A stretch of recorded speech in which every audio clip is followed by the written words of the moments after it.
was a dark and stormy night. Nah, just kidding. Well, sorta. When it comes to stories, have you ever heard that as an intro to one? It was a dark and stormy night. When I think of stories, I think of some great books that I've read in my past, such as The Chronicles of Narnia, or maybe some great movies, such as Pixar's Inside Out, or even The Lion King. When it comes to stories, we all love a great story. And when it comes to our life, the reality is we are all engaged in God's story, but we all have stories of our own. You and I each have our own narrative, our own story, and sometimes we forget the fact that our story matters. Your story matters. And the amazing thing about the Bible is that in the Bible, it talks how much about your stories matter. And the reason we love stories is because we connect with them. There's parts of these people that are in these stories that we identify with, whether it's someone who's traversing through to capture the dragon and slay him, or someone who's just trying to navigate the seventh grade. We identify with people and stories. That's why we engage. That's why we watch the TikToks or the Instagrams, because there's stories on there that we connect with, whether it's with a friend or with a social media influencer. When I look at the Bible, I see stories that are also interesting, stories that I want to read. Did you know that there's a story in the Bible of a left-handed pastor who overthrew a tyrant king? There's another story about a woman. She was an international spy who helped overthrow an entire monarchy. There are stories all throughout the Bible of people like you and me, who made a difference. And that brings us right to Ephesians chapter 5, verse 15. It says, "So watch your step, use your head, make the most of every chance you get. These are desperate times." These are desperate times. Man, it jumps right in there. It says you got to make the most of your life because these are desperate times. And when I read that today, I think, yes, these are desperate times. And you know what desperate times call for? Desperate measures. And when I think of desperate times calling for desperate measures, I think of stories. I think of people who have done amazing things in spite of incredibly difficult circumstances. In fact, that reminds me of a story. And I want you to hear her story and how she navigated the desperate times of her life. Because the things that she processes in her own story, well, I think there's a lot for you and me to learn from that as well. It's pretty intense because you're sitting there and they're calling each person and they just somehow disappear through this walkway. And then they call your name and you walk out and it's this beautiful, clean pool. There's just 25,000 people and you can hear the roar. My heart rate is starting to pick up. All of Team USA is cheering for me. I take off my legs, I take off my warm-up jacket, and I get up to the block. I clap 3 times. I hope it somewhat intimidates the rest of the competitors a little bit. The official says, "Take your mark." Take your mark. Go. The crowd goes wild once I'm midair, and I hold my streamline, I pick my head up, and I just start to race. A lot of people are changing positions. I feel like I need to breathe because I'm gasping for air, but I know if I take that breath, it's going to affect my race. I always know that at the start, I'm going to be behind. Seconds matter, tenths of a second matter. I know that I can catch up. Coming in for the wall. This is when the entire race comes down to the ending. But I just put my head down, and then all I hear is just this quiet peace.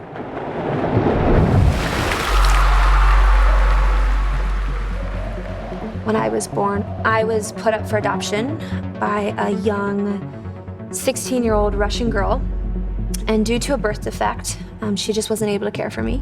During this time in Baltimore, Maryland, there was a family, Steve and Beth Long. They went to a church meeting and they saw a picture of me and they were told that this little Russian girl has leg deformities and really needed to be adopted. And my mom just said, we knew you were the child that God wanted us to adopt. So they decided to adopt me and another little boy from Russia. Went to the orphanage and got us both. Right away, they took me to see a specialist about my legs.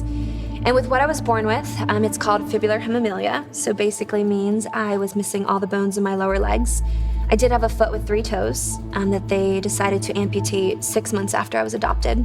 So I could be fitted in these little prosthetic legs and learned to walk just like everyone else. When I think back on my childhood, I didn't feel adopted. I just knew I was angry. Angry that I didn't have legs. Maybe that's why my birth mom didn't want me, because I didn't look like a normal person. I was missing half my body. I felt like such a burden to my parents in Baltimore, because every time I grew, I had to get a surgery. I had to get the bone cut back. And that was excruciating. I can't think of a single childhood memory that, we weren't always at church or with our church community. And what I heard a lot of is that God made me this way. And God always had a plan for me, and God loves me, and I didn't like it. I knew I didn't like it. I knew I didn't want anything to do with this God that made me this way. To top it all off, I was born on leap year. So all of my life, the calendar would skip me every 4 years before I had an actual birthday, February 29th. And I think in my head as a little girl that just solidified how I felt about myself, is that I was non-existent.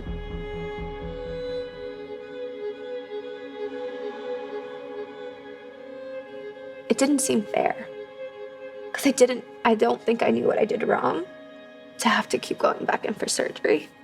I didn't think I could even cry in front of my parents, because I thought if I cried, that somehow they would send me back to Russia.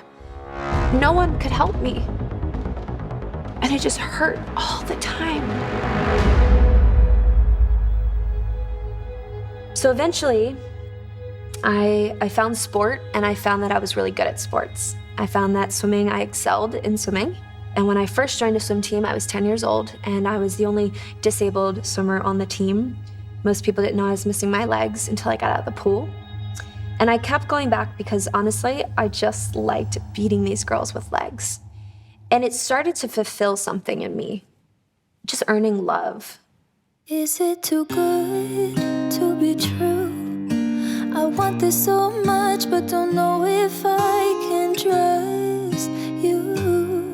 In my first race, I turned and breathed to my competitor from Israel, and I remember saying, I did not come here to get second. And we touched the wall, and I had just won my first Paralympic gold medal as a little 12-year-old. And I was the youngest to ever go, the youngest to ever win a gold medal, and I think that was the start of it. I started getting sponsorships and winning awards. I signed a deal with Nike, and I'm in Sports Illustrated, and I'm getting commercials. And I wanted to be perfect in everything that I did. There was one year I had 18 world record-breaking performances. And I didn't slow down, reached the next gold medal, set the next world record. That's where my worth was. My worth was in swimming. My identity was swimming. I'm stuck in the But at the same time, I was just broken and sad a lot. I had developed an eating disorder, really pulled away from my relationships, my family, and I realized that I had no control over my life. One summer night, I was at my Friday night youth group Bible study, and I'm sitting there, and I just think I just couldn't do it alone anymore. I just got up, and I made the walk to the front, and I found this woman, and I just said, I want to give God my whole heart for once. And I prayed with her, and as soon as I prayed, it was the first time in my entire life that I felt enough, and that I was actually a part of God's family for once. And it's crazy, right? Because it doesn't just get easier. I just realized that God was prepping my heart for what was about to come. I'm in London at the Games. I found out that they had found my birth family over in Russia. All of a sudden, we were approached by NBC asking if I wanted to go back to Russia to meet my birth mom for the first time. Meeting my family, my birth mom, was something I dreamed of my entire life. So I decided to do that. And I took my little sister Hannah with me. It hit me all of a sudden, as soon as we landed in Russia, that maybe my birth family didn't want to see me. I felt really scared. Why did I come here? Why did I do this? And then we took an 18-hour train ride, 18 hours, and everything is covered in snow. I just kept reapplying lipstick and makeup. And Hannah said she didn't even put the lid on the lipstick because she was like, you just were so nervous. You just kept applying. And I think it was just because I wanted to present myself so perfectly yet again. So we pull up in front of their little purple house, and I took my sister's hand, and we walked together on the snowy, icy sidewalk. And you could hear my birth mom, Natalia, and my birth father were crying. Like you could hear tears. They come out of the back door, and my birth mom, she's just just crying, sobbing. She just kept saying, my Lena, I think she was saying my daughter. But she's crying, my birth father's crying. I was starting to cry, and I was like, I don't want to cry. And something she just kept saying was that she couldn't forgive herself for giving me up for adoption. And I think if I had not accepted Christ as my Savior, I don't think I would have forgiven her either. But it was in that moment that I realized that, God has forgiven me my whole life. And I forgave my mom. I wasn't upset with her. And it was this moment that I've been angry my entire life. I didn't feel worthy. I didn't feel enough. That I just realized, oh my gosh, like God really had a plan this entire time. Coming home after Russia, it definitely, it was a heart change. But it also opened up a lot of other questions, and questions that I had to really come to terms and talk to God about, questions that I thought I already had answered. And I realized that it's okay to have those questions. It's okay to talk to God about it. Since accepting Christ as my Savior, I don't have to just go to God and have it all together. He knows that I don't have it all together. And I think it's something I still fight. I still fight that feeling of being in control. And I am constantly reminded every day that I need to give it to God. Every day when I put on these 2 prosthetic legs that are heavy, and they still hurt me. My legs still cause me pain. And I think it's honestly this really cool, beautiful reminder that I can't do it on my own. As determined as I am, I just can't.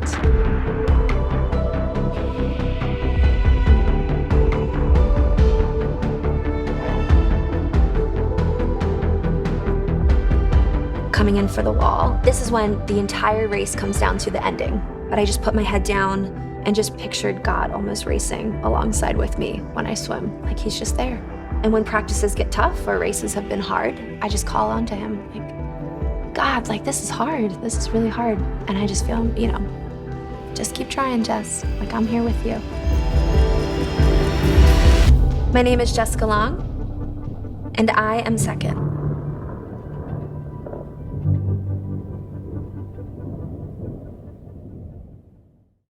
Jessica found Jesus in her desperate times, and Jesus was the author of her story that helped her find forgiveness, that helped her not just live an average life, but help her make the most of her life. And Jesus, he wants to do that with you as well. He wants you to discover your purpose, your belonging. He wants you to discover your identity in him. And when there's desperate times happening around us and life seems to be pressing down, how do we do that? How do we go in and find Jesus like what Jessica found? Well, good thing Paul keeps writing, because in verse 20, he actually gives us part of the answer. It says, sing praises over everything, any excuse for a song to God the Father in the name of our Master, Jesus Christ. Scott, is it really that easy just to sing praises and we'll be able to find answers in our desperate times? Actually, yeah. Now, it's a little more complicated, so let me explain that. For example, Paul, he was in some desperate times with his buddy Silas. They were literally locked in jail without hope. And what were they doing? Praying and singing songs. And as a result of their time there, they were actually freed. And not only did the jailer who put them in jail get saved, his entire family came to know Jesus. They were in desperate times, and yet they found hope through worship. When I look at this and why this idea of singing and giving thanks to God is so powerful, it's because it helps refocus our mindset. When it comes to desperate times, if you're so focused on the pain, on the destruction, on the chaos that's around you, you won't be able to focus on the God who's giving you hope to go through it. When a firefighter runs into the building, he's aware of the fire, but he's more focused on saving the lives of the people who need the hope. And Jesus invites us into that process, saying, you and me have a story. And the story begins with salvation. The story begins with recognizing that we are that person in the fire, and Jesus has come to save us. And the second part of that story is that once he has saved us, we are called to be like firemen and women who go back in helping bring hope to those who are lost, to those who don't know how to get out of the desperate times. And you want to know how to stay focused? Worshiping and singing songs, giving thanks. I mean, I think, well, I've tried to worship Scott. I've tried to give thanks. It just doesn't work for me. You know, back to our firefighter. No firefighter is ready with only one day of preparation. They go through months and months and months and months and months and months of training so that they are ready to go into the desperate times when that bell rings. The same is true for our mind. We must practice, we must prepare, we must train our bodies how to respond. And we do that by giving thanks and worshiping. It is our preparation tool, it is also our weapon. And so I would encourage you, maybe you've tried worshiping more. Maybe you've tried giving thanks before and it hasn't quite worked out for you. Just like a fireman or woman would practice day in and day out, I encourage you to practice. Practice daily for 3 weeks and watch and see how your mind will begin to change, how when desperate times hit your life, instead of moving to anxiety and chaos, you'll find yourself moving to hope. And it is there that Jesus will take your story and use it to impact so many people like Jessica's story is already doing. You have a story.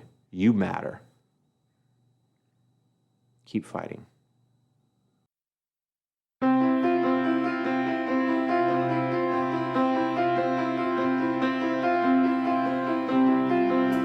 Worthy of every song we could ever sing.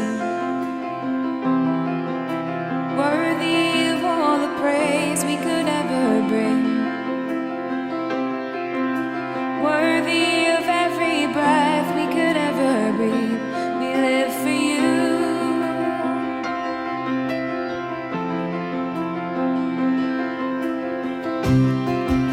Jesus, the name above every other name. Jesus, the only one who could ever save. Worthy of every breath we could ever breathe. We live for you. Oh, we live for you.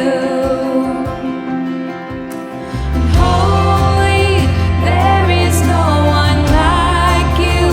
There is none beside you. Open up my eyes in wonder and show me who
Thanks for joining us this week. I hope that as you continue to navigate your days, no matter if you've been a follower of Jesus for all your life or if you just started yesterday or if you're not even there yet, give thanks. Start there. Start by bringing that process of hope in and that daily process of refocusing your mind. Well, I truly believe it'll make a difference in your life. Have a fantastic week.